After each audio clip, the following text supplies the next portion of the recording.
Peter, how do you feel coming back 70 years later in the place where you started when you were 10 years old in Coober Pedy? It's life. It's like life just began right here. And then I became a man. I went further out. My life began here, about here. Yeah, well, you were only 10 years old, but 70 years later, Yes. wow, the emotions must be Yes. totally different. Very different. I used to have a dog, 2 dogs, lived just down here a little bit with my dad and mum. We made a fortune for my dad. When I was 19, I did my own, further down, 10 Mile. Yes. Yeah, well, and your father's camp, it was somewhere behind here? Behind that shed. We lived there from 54 until 67.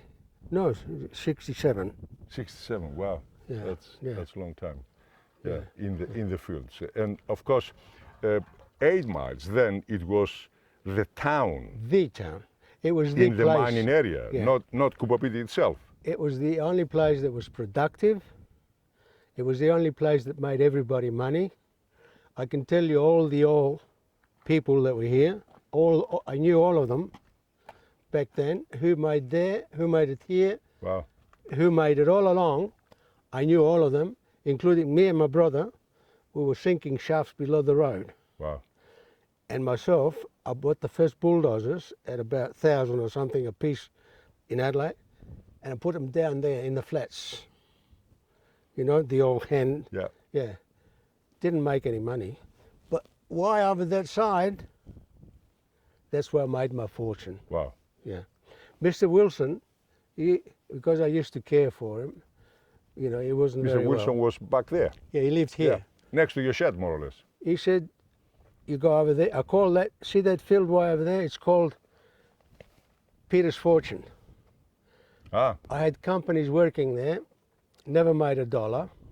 Mr. Wilson said, that's where you're going to make your fortune. Didn't make anything.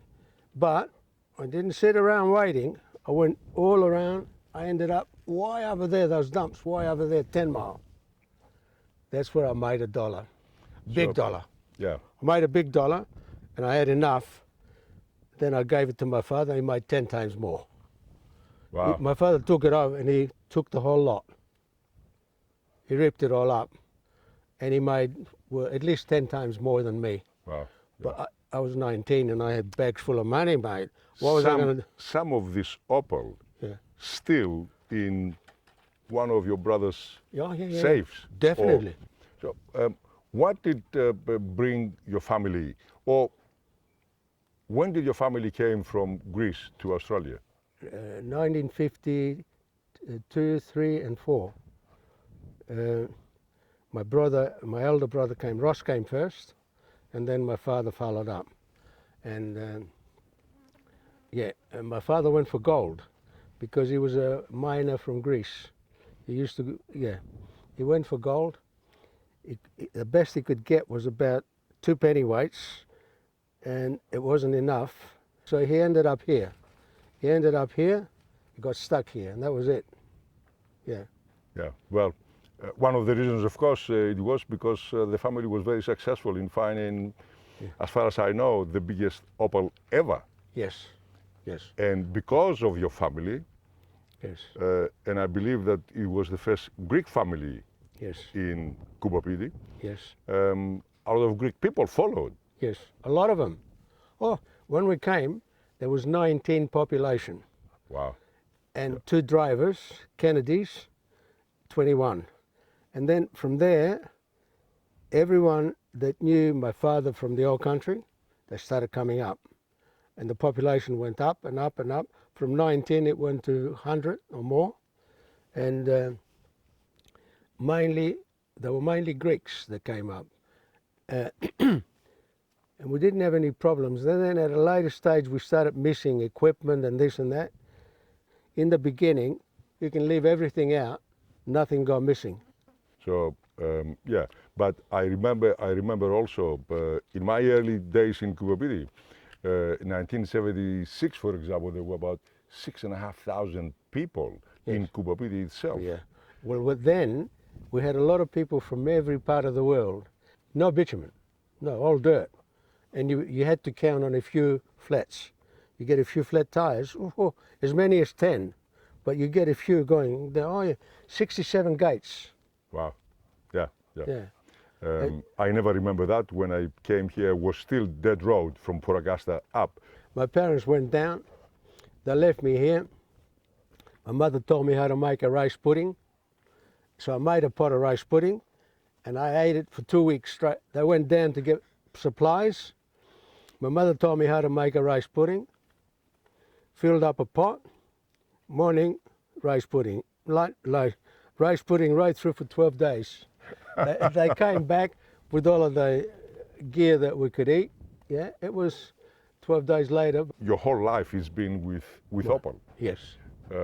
Yes. And something about Opal fever. Yes. We can't get rid of it. No. Once in it, I you're travel. never out. See this ground? In my sleep, I travel all underneath it. I think I know most of it underground. And I can see the colors underground. Honestly, this is my life. You know what I mean? Yeah. My dad used to say, go and help these people to follow the ground. So everyone that came, I had to go and show them how to follow the ground. So because I went down every shaft, my mind now, I go to sleep and I see all of the ground. I can tell you that in many places, I can tell you what the ground is like underneath. Wow. Yeah. I grew up in it. I can relate to that because I can see the waves, I can read the waves, of the ground. I knew where they're going to make and where they're not going to make. And I had to show all of my father's friends how to follow it. I went through there as well. Yeah, I got to admit that. so it's been But I was it's 21. been an interesting life for you in the Opal business. Yes, I wouldn't change it for the world. That's the good thing about Opal. You fall in love with it. Yes, absolutely. You can't help it. You can't I can help relate 100% to that. it. Yeah. Back to Opal Mine again. If you were 60, would you come back in Coober and do some mining? Is there a place that you have in mind where you think it's Opal there? Yes. Really? Just across there. Wow. I went there with an old friend who's up in the skies now. I didn't believe in the wires that show you the faults. He gave me the wires and the bloody things turned. For the first, The Water Divine rods, you Yeah. mean? Yeah. they turned. I never believed in them. I went there, it turned, came back, it turned again. Oh my God. We put down a couple of shafts. Back in those days, the dirt was good enough to eat. Magic dirt. Oh. But we didn't do any work. We just put the shafts and left them. And it's been playing on my mind. A lot of people say, let's go and do it. I'm 80, but I still want to go and do it. Just one more time. Yeah, I still want to go and do it.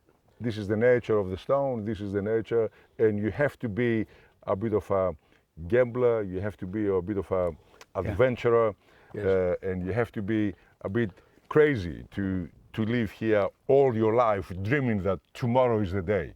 Tomorrow I'm going to make it. What a way to go, though. Yes, Wow. You 100%. can't wait to wake up, and you don't want to go to sleep. You go to sleep, you travel underground in your sleep. That's big stuff. And yeah, I like it. I like it. Even now, I know I'm getting old, but I still want to do it.